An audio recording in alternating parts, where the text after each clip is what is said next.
नमस्कार, मी आहे हर्षिता आणि तुम्ही पाहत आहात रणसंग्राम निवडणुकीचा। आज आपण भेटणार आहोत अशा एका उमेदवाराला, लढाऊ वृत्तीचे स्वयंभू उमेदवार प्राचार्य नितीन फाकटकर।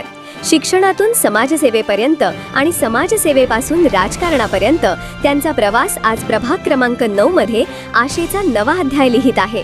तळेगाव दाभाडे परिसरात सध्या प्रभाग क्रमांक 9 मध्ये चर्चेचा विषय ठरले आहेत प्राचार्य नितीन फाकटकर।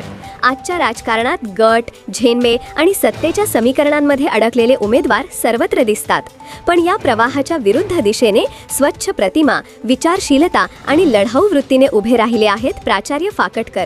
शिक्षक म्हणून दीर्घकाळ काम करताना त्यांनी विद्यार्थ्यांच्या, पालकांच्या आणि सर्वसामान्य नागरिकांच्या अडचणी जवळून पाहिल्या।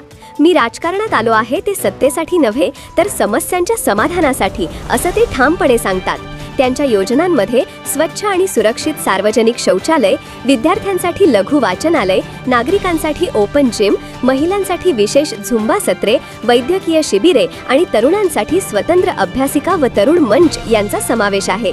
पाणी पुरवठा, कर, रस्ते, दिवाबत्ती आणि स्वच्छतेसारख्या मूलभूत प्रश्नांवर त्यांनी सातत्याने काम केले आहे। प्रशासनापुढे ठामपणे उभं राहणं आणि नागरिकांचा आवाज बनणं हेच त्यांचं ध्येय आहे। लढाऊ वृत्ती, स्वच्छ विचार आणि प्रामाणिक कार्यसंस्कृती यांच्या बळावर प्राचार्य नितीन फाकटकर हे नाव आज जनतेच्या मनात विश्वासाचं प्रतीक ठरत आहे। प्राचार्य नितीन फाकटकर एक शिक्षक, एक कार्यकर्ता आणि एक खरा जनतेचा उमेदवार। त्यांच्या लढाऊ वृत्तीमुळे प्रभाग क्रमांक 9 मध्ये परिवर्तनाची नवी दिशा निर्माण होत आहे। फॉर न्यूज सोबत मी हर्षिता। पाहत रहा सत्य, सरळ आणि स्वच्छ बातम्या।